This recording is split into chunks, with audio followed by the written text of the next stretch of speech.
Сәлем достар, бүгінгі түс шыру шығарылымында түсіңізде күн көрсеңіз қалай жорылады?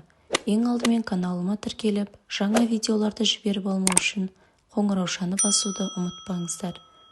Түсінде бір нәрсесін жоғалтып алғанын және оны күн шыққан кезде тапқанын көрген адам қарсыласының теріске шығарған куәларының көмегімен дәлелдейді.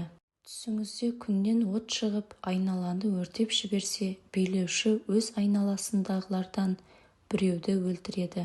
Егер билеуші күннің қызарғанын армандаған болса, бұл үкімет істеріндегі тәртіпсіздікті білдіреді. Ал егер күн сарғайса, билеуші ауырып қалады. Егер түсіңізде күннің сізге жақсылық әкелетінін армандаған болсаңыз, бұл мол өнім және өркендеуді білдіреді. Түсінде күннен сыйлық алу немесе оған сыйлық беру жаман белгі. Жақсы белгі күн әдеттегідей көрінетін арман.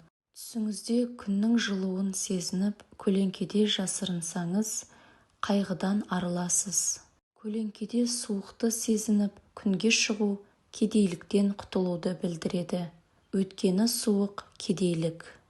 Түсінде жарық күннің шығуын көру сіздің барлық жағдайда қуаныш пен өркендеу күтіп тұрғанын білдіреді. Түсіңізде көрген күннің батуы сіздің әл-ауқатыңыздың шарықтау шегінен өткенін білдіреді және сіз бәріне мұқият болуыңыз керек.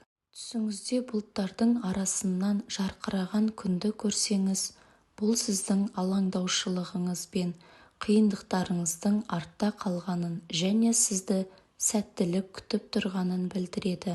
Түсіңізде күнді жұмбақ бұлттарды жауып тұрғанын, соның кесірінен анда-санда күннің пайда болып тұрғанын көрсеңіз, бұл қиын қыстау заманның жақындағанын білдіреді. Бірақ олар көп ұзамай өтеді. Бұл сіздің бизнесіңіз бен жеке өміріңізді жақсартуға әкеледі. Достар, осымен бүгінгі түс шыру шығарылымы аяқталды. Видео ұнаса лайк басып, каналыма тіркелуді ұмытпаңыздар. Келесі кездескенше сау саламатта болыңыздар.